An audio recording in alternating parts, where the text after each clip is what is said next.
तो फिर देवता एक और बड़ी सुंदर बात कह रहे, बोले संत लोग प्रभु आपका ही संग्रह करते हैं, आपका संग्रह करते हैं। जो बात महाप्रभु ने की, ताते भैया मेरी सौ कृष्ण गुण संचु, संचु माने संचय, संग्रह।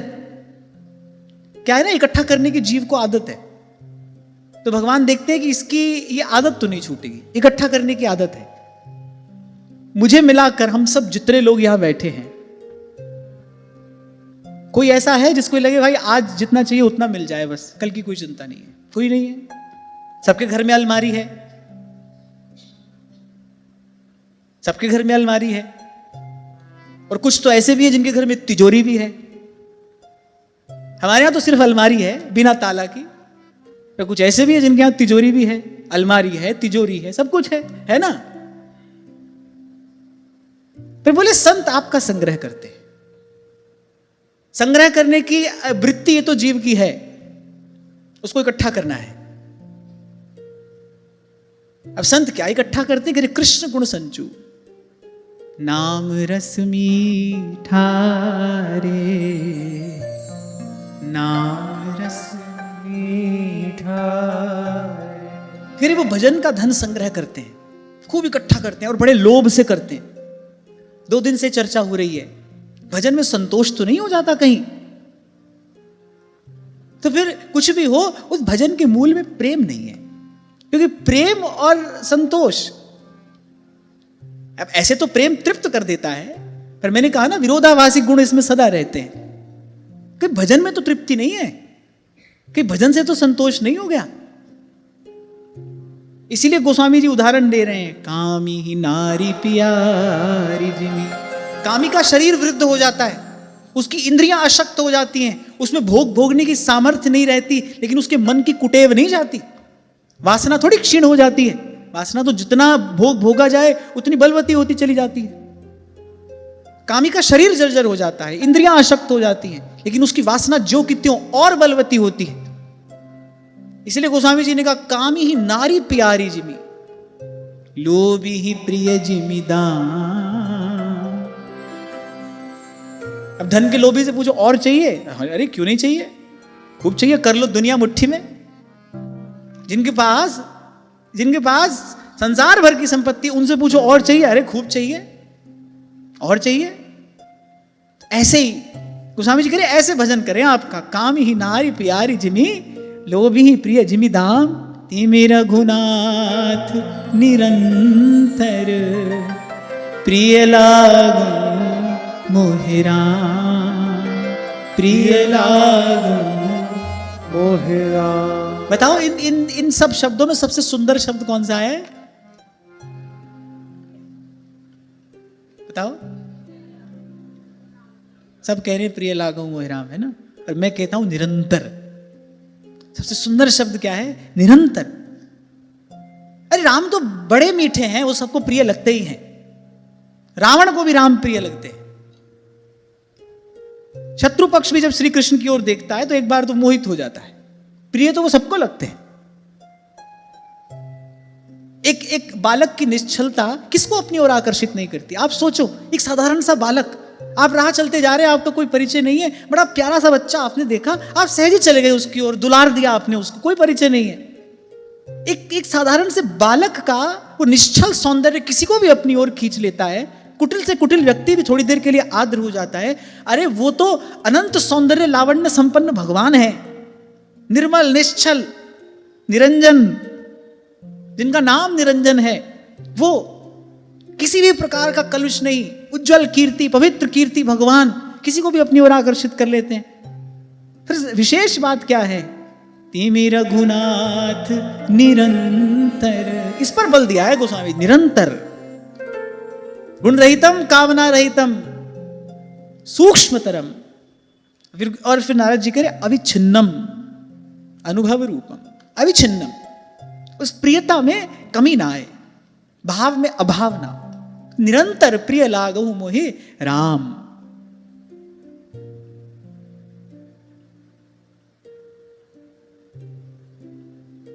तो कहा अब तो हल्की हल्की बारिशें होती रहे, और वो बारिश भी किसकी हो? भाई आपकी दृष्टि न हट जाए हमसे, ये देकर भी आप हमें देखते रहना। हल्की हल्की बारिशें होती रहे ताकि ये हृदय की भूमि आर्द्र बनी रहे, सूख ना जाए, और बस देर तक बैठे तुम्हें सोचा करे, अब कहां जाए, किसे ढूंढा करे, वो भी आखिर मिल गए, अब क्या करें। यहां के रसिकों ने यही चाहा है, कालिंदी कूल कुंज केली कल कियो करो, मोहे सदा राखो निज रसिकन के संग में। अब कोई कहेगा कहां तो आप कौन सी पंक्तियां पढ़ रहे हैं और कहां आप कह रहे हैं। यहां के रसिकों ने भी यही कहा है, प्रेम की कोई जाति, कोई धर्म, कोई भाषा नहीं होती ना भाई। प्रेम तो प्रेम है, प्रेम प्रेम है। और दूसरी बात, सर्वतंत्र स्वतंत्र है, कहीं पर भी प्रकट हो सकता है, वो किसी के भी हृदय में अवतरित हो सकता है। उसको हमारे साधन की, हमारी पवित्रता की, हमारी योग्यता पात्रता की, सामर्थ्य की कोई अपेक्षा नहीं है। वो अपने आप में पूर्ण है। किसी से किसी की अपेक्षा किसको होती है? जो अपने आप में अपूर्ण होता है। यहां संसार में संबंध क्यों बनता है? कुछ है जो आपके पास है, दूसरे के पास नहीं है, कुछ है जो दूसरे के पास है, आपके पास नहीं है, इसीलिए तो संसार में संबंध बनता है। यहां संबंध के मूल में क्या है? अपूर्णता है। यहां अपूर्णता संबंध के लिए बाध्य करती है, विवश करती है, धकेलती है उस ओर। वो अपने आप में पूर्ण है, उसको किसी से कुछ नहीं चाहिए, उसको किसी से किसी की अपेक्षा नहीं है। सर्वतंत्र स्वतंत्र है, जहां चाहे, जब चाहे, जैसे चाहे। वो पूछा था ना किसी ने, साहब कब मिलता है, किसको मिलता है, कैसे मिलता है? बोले जब उसकी इच्छा होती है तब मिलता है, जैसे उसकी इच्छा होती है वैसे मिलता है, तो जहां उसकी इच्छा होती है वहां मिलता है। कोई जरूरी नहीं मंदिर में मिले, कोई जरूरी नहीं मंदिर में मिले, कहीं भी मिल सकता है। जहां आपने कभी कल्पना भी न की हो वहां मिल सकता है। और अपने साधक जीवन का अनुभव आपसे बताऊं कि कभी कभी जब मन बिल्कुल ऐसे नीरस पड़ा है, शुष्क है, नहीं लग रहा है भजन में, अटपटी सी स्थिति है मन की, उस दिन एकाएक ऐसे कोई जैसे झोंका आता है ना, ऐसे कृपा की बयार आती है और वो आपके रोम रोम को भिगा कर चली जाती है। और किसी दिन खूब सावधान होकर जब भी कर रहे हैं और स्मरण भी हो रहा है, गान भी हो रहा है, ठीक है, साधारण सी स्थिति है। और किसी दिन कुछ भी नहीं हो रहा है, हमको लगता है बस बिल्कुल गए, कुछ भी नहीं रहा जीवन में, और बस ऐसे एकाएक एक बयार जैसे बहकर आती है और वो आपको भिगा कर चली जाती है।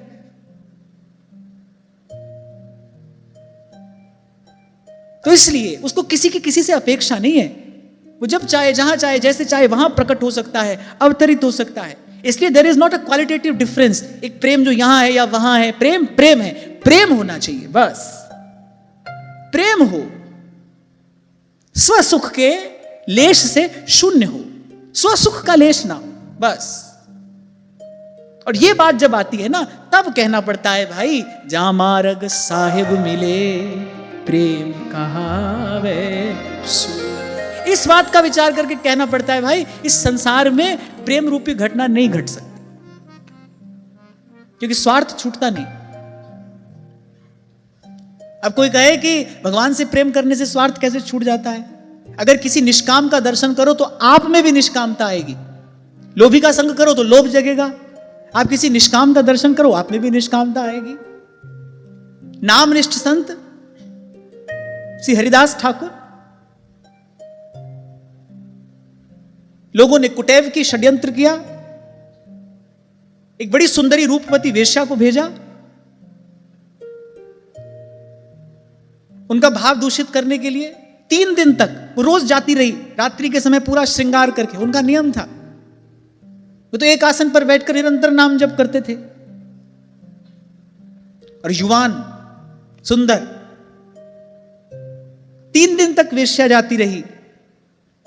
पहले दिन गई, कुछ घटा, दूसरे दिन कुछ और घटा, और तीसरे दिन तो वेश्या निर्मल होकर लौटी, पवित्र होकर लौटी। क्यों? क्योंकि निष्काम का दर्शन कर रही है। क्योंकि भगवान सर्वथा निस्वार्थ है, निष्काम है, निर्मल। ऐसा नाम निरंजन होवे, ऐसा नाम निरंजन हो। ऐसा नाम निरंजन होवे, ऐसा नाम निरंजन होवे। हाथ छू जाता है कभी कभी, जैसे जैसे भगवान का अवतार हो जाता है इस श्लोक में। जो अजन्मा है जैसे उसका जन्म हो जाता है, घट जाती है ना एक घटना, जो अजन्मा है उसका जन्म हो जाता है। जो अवांग मनस गोचर है वो इंद्रियों का विषय बन जाता है। आप भक्त लोग देख भी रहे हैं, सुन भी रहे हैं, अभी अपने आप में बड़ी अद्भुत बात है। ऐसे ही वो प्रेम देव कभी कभी यहां भी किसी का स्पर्श कर लेते, छू लेता है प्रेम, एक झलक मिल जाती है, ऐसे शब्द प्रकट हो जाते हैं। इन शब्दों के मूल में तो प्रेम ही है। हाँ, लेकिन मैं फिर कह रहा हूं, संभल कर कह रहा हूं, सावधान होकर कह रहा हूं कि प्रेम की घटना पूर्ण रूपेण तभी घटेगी जब जब सामने प्रेमास्पद के रूप में प्रभु होंगे। ये बात मैं खूब देख समझ कर विचार कर कह रहा हूं, जब सामने प्रभु होंगे। यहां आपको किसी से प्रेम हो जाएगा, इस भूल भ्रम में न पड़ना। यहां नहीं होता है ऐसा, हो ही नहीं सकता, संभव ही नहीं है, यहां संभव नहीं है।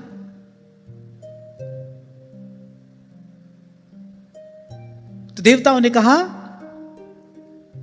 कि संत लोग आपका संग्रह करते हैं, वे आपके नाम का कीर्तन करते हैं, इन नेत्रों को आपके और आपके भक्तजनों के दर्शन में लगाते हैं, हाथों से आपकी सेवा करते हैं, चलकर जाते हैं वहां जहां सत्संग रूपी विमल धारा प्रवाहित होती है। आपके पवित्र मंदिरों की प्रदक्षिणा करते हैं, चलकर तीर्थों में जाते हैं, चलकर जाते हैं साधु सेवा में, संत सेवा में, संत दरस के लिए चलकर जाते हैं। कबीर जी कहते संत दरस को जाइए तज ममता अभिमान, एक एक पग आगे परे करे कोटिन यज्ञ समान। तो हाथों से पांव से संत भक्त की सेवा करते हैं, आंख से आपका दर्शन करते हैं, जिह्वा से आपके नाम का उच्चारण करते हैं। आप परम धन हैं, आप सार वस्तु हैं, वो आपका ही संग्रह करते हैं। कल ही हम इस बात पर चर्चा कर रहे थे, बोले प्रभु स्वार्थ परमार्थ में निपुण तो बस आपके भक्त हैं, बाकी सब मूर्ख हैं। परमानंद स्वामी कहते हैं ना, कहा करूं वैकुंठ ही जाए। फिर कहते परमानंद प्रभु चतुर ग्वालिनी, बोले ब्रज की गोपियां चतुर हैं, बोले बाकी तो मूर्ख हैं, क्योंकि सार वस्तु का संग्रह तो इन्होंने ही किया है। परमानंद प्रभु चतुर ग्वालिनी जो कहती है ब्रज रज तज मेरी जाए बलाए, कहाँ करूं वैकुंठ ही जाए, कहाँ करूं वैकुंठ।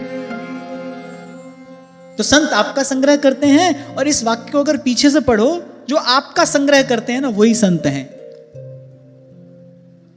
कल इस विषय पर हमने विस्तार से चर्चा की थी, सार वस्तु का संग्रह करना है। आज ये नई बात हाथ आई ना हमारे, संग्रह करना तो हमारी वृत्ति है, हम छोड़ नहीं सकते। कितना भी संपन्न घर क्यों ना हो,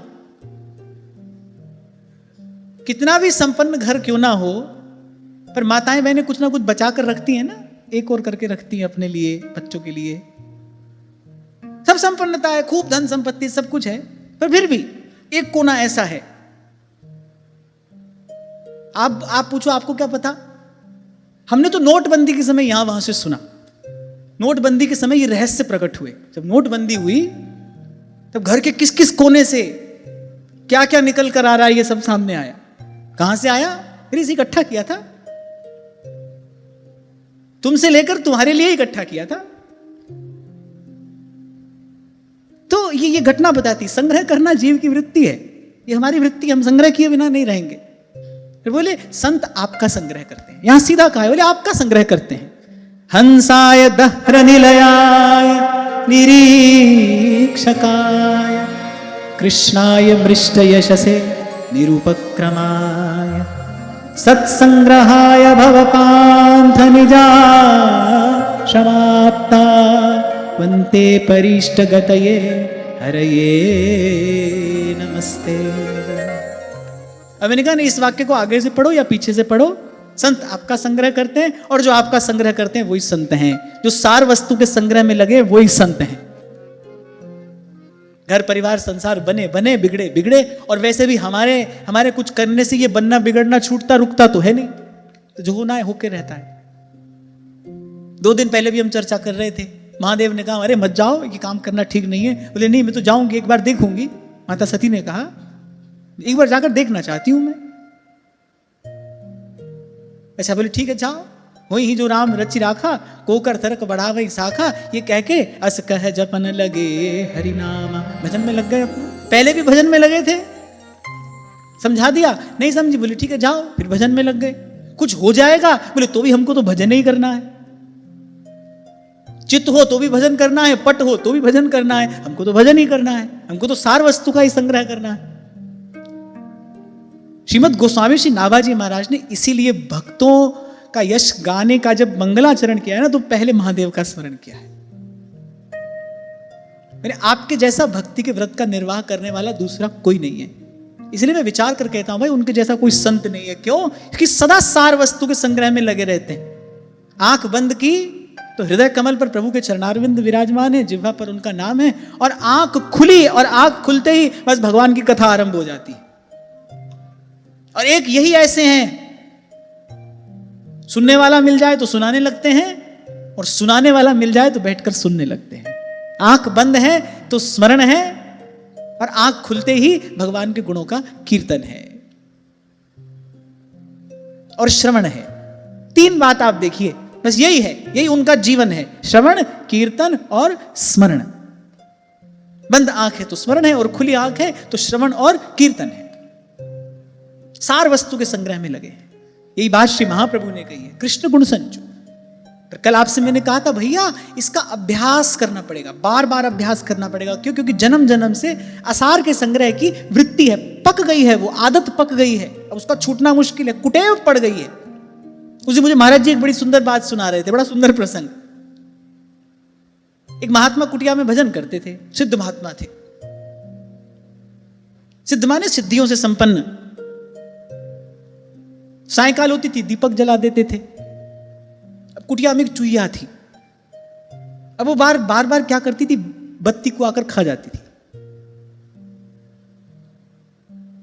तो महात्मा ने कहा भाई ये तो रोज का विघ्न है। अब महात्मा है, किसी जीव के प्रति अभाव भी नहीं आना चाहिए, मन में दुर्भाव भी नहीं आना चाहिए, उसके अहित का चिंतन भी नहीं होना चाहिए, इससे भजन क्षीण होता है। तो सिद्धि संपन्न तो थे ही, सुंदर कन्या उसको बना दिया और पुत्री के वत उसको रखा अपने पास। अब बड़ी हुई तो बोले इसका विवाह भी कर देना चाहिए। रूपवती कन्या थी, राजा की दृष्टि पड़ गई उस पर, विवाह हो गया। 6-8 महीने के बाद राजा आया, बोले सब ठीक है, घर गृहस्थ सब आनंद में है। बोले हाँ महाराज सब ठीक है, और ये बच्ची भी आपने बड़ी बढ़िया आपने हमको दी, घर गृहस्थ सब बढ़िया संभाल लिया, सब अच्छा चल रहा है, पर पता नहीं क्यों दीपक की बत्ती खा जाती है। वो जो कुटेव है वो नहीं गई, राजमहल में है, रानी है, सब कुछ है, फिर पता नहीं क्यों लोग छिपकर दीपक की बत्ती खा जाती है। तो ऐसे ही हमको भी कुछ कुटेव पड़ गई है। राजा हो के रंक हो, दुर्बल हो के सबल हो, निर्धन हो के धनवान हो, पर जीव को कुछ कुटेव पड़ गई है। जन्म जन्म का अभ्यास है, वो दुर्मति परिपक्व हो गई है। इसलिए उससे बचने के लिए, वो मति की जड़ता दूर करने के लिए करत करत अभ्यास, अथक रूप से अभ्यास करना पड़ेगा। और मैंने आपसे निवेदन किया था भाई चलोगे 2 कदम चलोगे फिर थक जाओगे, मन ऊब जाएगा, आपको लगेगा कि नहीं अब और नहीं चलना है। वही मौज मस्ती अच्छी थी। जैसे वही बालक ने उस दिन पूछा ना, मैंने गलती से आपका वीडियो देख लिया, आवाज अच्छी लगी, 2-4 और देख लिए, फिर अब चैन ही नहीं है। हम तो पहले ही बढ़िया थे, अब मन में हलचल है, अब लगता है कि कुछ गलत हो रहा है, कुछ गड़बड़ हो रही है। तो 2 कदम चलोगे थक जाओगे, फिर चलना, फिर 4 कदम चलोगे फिर थक जाओगे। और ये बड़ी देर तक होता रहेगा, बड़ी देर तक होता रहेगा। अंत में जाकर फिर जीव का जीवत्व भंग होता है, तो स्वभाव परिवर्तित होता है। तो वो जो असार के संग्रह की वृत्ति है उसको छोड़ना पड़ेगा, और उसको छोड़ने के लिए ये जो बात मैंने आपको निवेदन की, उसको छोड़ने के लिए निरंतर अभ्यास चाहिए, अथक रूप से अभ्यास करना पड़ेगा। और अभ्यास का अर्थ ही होता है माने जिसमें आपको बार बार असफल होना है, इसीलिए तो उसको अभ्यास कहते हैं, पुनरावृत्ति। अगर व्याकरण के हिसाब से भी देखें ना तो इसका अर्थ ही है दोबारा, फिर। क्यों? क्योंकि एक बार में सफल नहीं हो रहे, तो इसका अभ्यास करना पड़ेगा। मंत्र के जैसे जपना रटना ध्याना पड़ेगा इन शब्दों को कि भाई सार वस्तु का संग्रह करना है। कबीर तो अपने बैठे बैठे अपने मन से कहते हैं, रे मन हंसा मोती चुगना। मन को कह रहे हैं कि तू काग नहीं है, तू हंस है। जैसे महाराज वाणी में कहते हैं, मन तू ज्योत स्वरूप है, अपना मूल पछाण, अपने आप को पहचानी, कौन है आप। वस्तुतः भगवत पाद शंकराचार्य ने निर्वाण षटक में अपना परिचय तो दिया है, मैं कौन हूं। वो चुईया के बत्ती खाने वाला प्रसंग सुना रहा था महाराज जी में।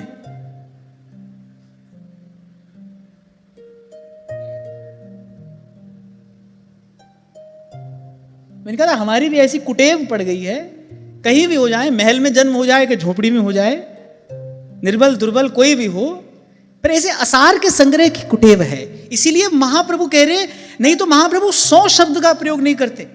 माने चंचल बालक है, वो बार बार एक ऐसा काम करता है जो उसको नहीं करना चाहिए। अपनी माता से प्रेम करता है, माता कहती बेटा तुझे मेरी सौगंध है, ये काम मत करना। माने किसी भी प्रकार से और तो हट नहीं पा रहा है, अब उसको अपनी सौगंध देती है, बोले बेटा ये काम नहीं करना।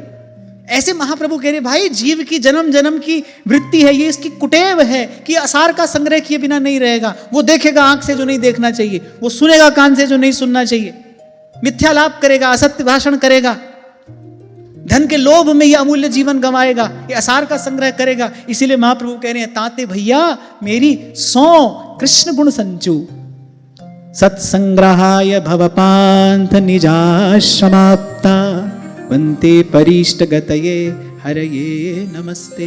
देवता कह रहे संत आपका संग्रह करते हैं प्रभु, हित तो कीजिए कमल नयन सो। अरे श्री स्वामी जी अंत में बड़ी सुंदर बात कहते हैं, और कहे श्री हरिदास हित कीजिए श्री बिहारी जूसो, कह और निवाहे और जाने जी को, हित तो कीजिए कमल नयन सो।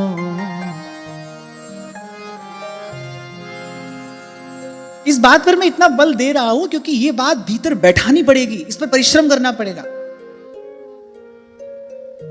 This is something would have to work, काम करना पड़ेगा इस पर, क्योंकि पका हुआ अभ्यास है ना, आदत का छूटना बड़ा कठिन होता है। आपको भी पता नहीं चलेगा, जब आदत हो जाती है ना किसी चीज की, व्यक्ति को भी पता नहीं चलता, वो काम करने लगता है। बार बार कहना है कि नहीं भाई सार वस्तु का संग्रह करना है। क्यों करना है? अरे हमें आज हमारे आचार्य ने अपनी सौगंध दी है। अच्छा पहले महाप्रभु जी ने अपना बनाया है, भैया शब्द का प्रयोग किया, बोले ताते भैया, फिर कहा मेरी सौगंध है, फिर कृष्ण गुण संचू। क्यों? क्योंकि भगवान ही सत्संग्रहाय भवपांथ निजाश्रमाप्ता, बड़ा सुंदर श्लोक है। संतों के संग्रह करने योग्य प्रभु आप हैं। मैंने कहा ना इस वाक्य को आगे पीछे से पढ़ लो, सार्थक है। संत लोग आपका संग्रह करते हैं और जो आपके संग्रह में लगे हैं ना वही संत हैं, वही संत हैं। तुम लग मेरी दौड़ और कछु जांचो नहीं, बस निस्दिन जांचो तो है। और फिर देवताओं ने कहा और संसार के पथिक कौन है? हम सब हैं जो बार बार जन्म रहे हैं, मर रहे हैं, ये सब संसार के पथिक हैं, संस्कृति के यात्री हैं। यात्री तो सतपथ का होना है, अभी तक संस्कृति के यात्री हैं। बोले संसार के पथिक जब घूमते घूमते, अच्छा ये जो मनुष्य का जन्म मिलता है, ये जो सत्संग सेवा सुमिरन का सौभाग्य मिलता है, इसके मूल में कोई कारण नहीं है, भगवान की अहेतु की कृपा है। भ्रम भूल में भटकते उदय हुए जब भाग, मिला अचानक गुरु मुझे, लगी लगन की लाज। बोले ऐसे घूमते घूमते जीव बोले आपकी शरण में आप पहुंचता है। कैसे? बोले कभी किसी संत की कृपा दृष्टि उस पर पड़ जाती है, तिनका बयार के बस आपकी कृपा के बयार में बहकर जीव आपकी शरण में आ पहुंचता है। और जो आपकी शरण में आ गया, जिसने शरणागति स्वीकार की, एक होता है धार्मिक कहलाना, एक होता है धर्म को धारण करना। वैसे तो धारण करने वाला ही धार्मिक है, क्योंकि धर्म है ही धारण करने का विषय। जैसे अभी मैंने आपसे कहा ना, रस चर्चा का विषय नहीं है, रस की तो वर्षा होती है, रसिकों की वाणी में रस की वर्षा हो रही है, जाओ भीग जाओ। ये कोई कहने सुनने की बात थोड़ी है। ऐसे ही धर्म भी वस्तुतः चर्चा का नहीं, चर्या का विषय है। आचरण में हो, आपकी करनी में हो।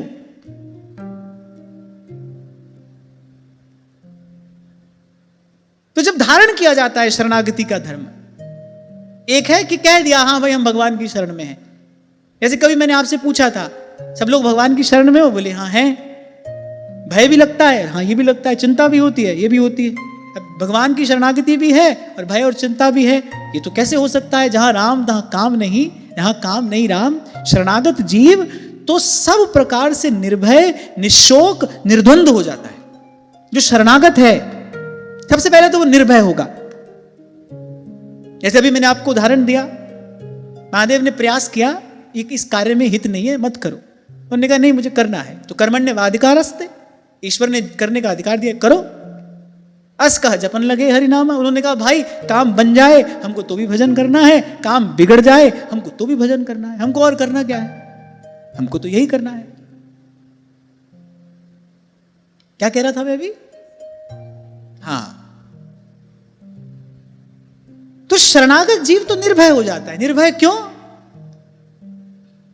निर्भय क्यों हो जाता है? क्योंकि उसको जो प्राप्त हो गया है उसका कभी क्षय होने वाला है नहीं, वो कभी मरने मिटने वाला नहीं है, वो कभी समाप्त नहीं हो सकता, उसको कोई क्षति नहीं पहुंचा सकता, वो अक्षय है। खर्चे ना खूटे, चोर ना लूटे, दिन दिन बढ़त सवायो, उसको किसी प्रकार का भय कैसे होगा?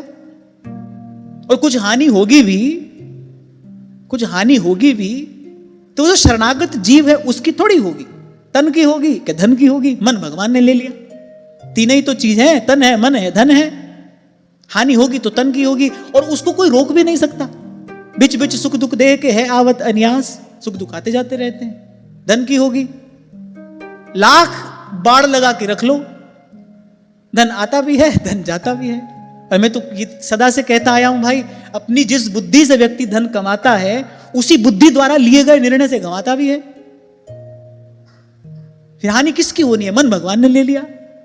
तो जो शरणागत जीव है वो तो निर्भय है, क्योंकि उसको किसी प्रकार की हानि का भय नहीं है, कोई चिंता है नहीं। चिंता किसकी होती है भाई? ये जो हमारा है ये हमसे बिछड़ ना जाए, दो ही बात की चिंता तो है, वस्तु और व्यक्ति की चिंता। आप खूब टटोल कर देखो चिंता के मूल में क्या है। या तो कोई प्रिय वस्तु है या फिर कोई अपना प्रेमास्पद है जिसको आप प्रेमास्पद कहते हो, जिसमें आसक्ति है। इसका वियोग ना हो जाए, वस्तु हमसे छूट ना जाए। और भक्त के ये दोनों ही भगवान हैं, एक बार मिल गए तो दूर होने वाले नहीं है, सदा के संगी हैं, सदा के साथी हैं। बाईसा कहती है हमारा जन्म जन्म रा साथी। और जो वस्तु मिली है, जो वस्तु मिली है उसके लिए भी संत कह रहे खर्चे ना खूटे, चोर ना लूटे। कह रहे वो तो दिन दिन बढ़ ही रही है, तो फिर किस बात का भय होगा, किस बात की चिंता होगी? तो वो निर्भय हो जाता है, निश्चिंत हो जाता है और निशोक हो जाता है, निर्द्वंद हो जाता है। जो शरणागत जीव है, जिसने शरणागति के धर्म को धारण किया है। कहने को तो हम रोज ही कह रहे हैं, रोज ही आप हम गा लेते हैं, श्री जी तमरी शरण, श्री जी तमरी शरण। कहने को तो सब शरणागत हैं भाई, पर जब शरणागति उतर आती है जीवन में, इसलिए मैंने ये समझ कर ये शब्द प्रयोग किया, जब इस धर्म को धारण कर लिया जाता है, जब जीव हो जाता है शरणागत। जचे जिस तरह नाच नचाओ थे मन भायो जी, नाथ थरी सरणी आयो। इस परम धर्म को धारण करके भी भय चिंता रह जाए, फिर तो सब कहा सुना व्यर्थ है भाई। फिर ये सब लिखा गया है ये भी सब निरर्थक है। शरणागति भी हो और भय चिंता भी बना हुआ है, फिर अर्थात शरणागति है नहीं। तो बोले संसार के पथिक जब घूमते घूमते आप पहुंचते हैं ना आपकी शरण में, माने जब सच में वो शरणागत हो जाते हैं, तब आप उन्हें एक फल देते हैं। हर उपासना का फल है, हर क्रिया का फल है। उपासना का क्या, हर क्रिया का कुछ ना कुछ फल है। पाप का फल है, पुण्य का फल है, पूजा अर्चना का फल है, भक्ति का फल है। ऐसे कहते हैं कि जब जीव शरणागत हो जाता है तो प्रभु आप उन्हें एक फल प्रदान करते हैं। और वो फल क्या है? देवता कह रहे हैं आप परमानंद रूपी एक फल प्रदान करते हैं। वो जीव परमानंद में निमग्न हो जाता है। यहीं से देवताओं ने स्तुति आरंभ की थी, अगर आपको स्मरण हो तो। परमहंस परिव्राजक विरक्त महात्मा, जब आपके चरण कमलों का भजन करते हैं तब आप उन्हें परमानंद देकर निहाल कर देते हैं। आप वो कृतार्थ हो जाते हैं। आप देखो सब संत आपको नाचते गाते मिलेंगे। किसी के हाथ में तंबूरा है, किसी के पांव में घुंघरू है। नामदेव रस पिया अनुपम, सफल बना ली काया। ओ भैया रे सफल बना ली काया। उनको प्रभु का गुण गाने का व्यसन है। पुजारियों ने पीट कर निकाल दिया, बोले कोई बात नहीं, आगे नहीं तो पीछे से ही, पीछे बैठकर गाएंगे। पर गाएंगे, इससे नहीं रुकेंगे, हटेंगे नहीं। जू जू नामा हर गुण उचरे, भगत जना को देहुरा फिरे। नामदेव रस पिया अनुपम, सफल बना ली काया। हो भैया रे सफल बना ली काया। और ध्यान रखना, मुक्तया अपि विग्रहम कृत्वा तम भजन्ते। जो मुक्त हो गए, जो ज्ञान मार्ग से जाकर मुक्त हो गए ना, उनको लगता है कि बोले भाई ये तो घाटे का सौदा हो गया। विग्रहम कृत्वा, मनुष्य का शरीर धारण करके आते हैं फिर, इसलिए वही भजन करेंगे, कुछ ठाकुर जी की सेवा करेंगे, कुछ भजन करेंगे, कुछ कथा कीर्तन का आनंद लेंगे। इसके बिना ऐसे मुक्त हो गए, ये तो बड़ा घाटे का सौदा हुआ। नरसी का एक तारा कैसे जगतपति को भाया। हो भैया रे जगतपति को भाया। जैसे ठाकुर जी की कोई छवि विशेष भक्तों को प्रिय होती है ना, जैसे गोस्वामी जी ने कहा भाई धनुष बाण हाथ में लेते हो तब हमको अधिक प्रिय लगते हो। हमारे स्वामी जी महाराज कहते हैं आज तृण टूटत ललित त्रिभंगी पर। हमारे महाप्रभु के लाल की रूप माधुरी नैनन निरख नेक सखी, कैसी छवि है। रंग मगी सिर सुरंग पाग, लटक रही बाम भाग। हमारे महाप्रभु जी को जो लाल जी प्रिया जी के चरणों में झुके रहते हैं ना, वो प्रिय लगते हैं। रसघन मोहन मूर्ति विचित्र केली महोत्सव उल्लसितम, राधा चरण विलोडित रुचिर शिखंडम हरिम वंदे। उनको वो लाल जी प्रिय है। तो ऐसी भक्त की भी कोई मुद्रा होती, ठाकुर जी को विशेष प्रिय लगती है।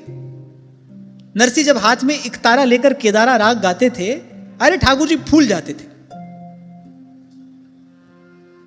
अब पुजारी लोग बहुत जचाकर माला पहनाते थे, माने फिटिंग वाली, उसी को तो श्रृंगार कहते हैं। बिल्कुल जचाकर माला पहनाते थे। अब वो माला रोज टूट कर गिर जाती थी। कैसे? क्योंकि जैसे ही नरसी केदारा गाते थे ठाकुर जी फूल जाते थे आनंद में। रोम रोम आनंद में भर जाता है, आनंद कंद का। आप फूल जाओ, आपको कपड़े टाइट नहीं हो जाते? हो जाते हैं ना। ऐसे ही ऐसी समझ लो, ऐसी नरसी गाते केदारा, ठाकुर जी फूल जाते हैं आनंद में, गिर जाती है माला।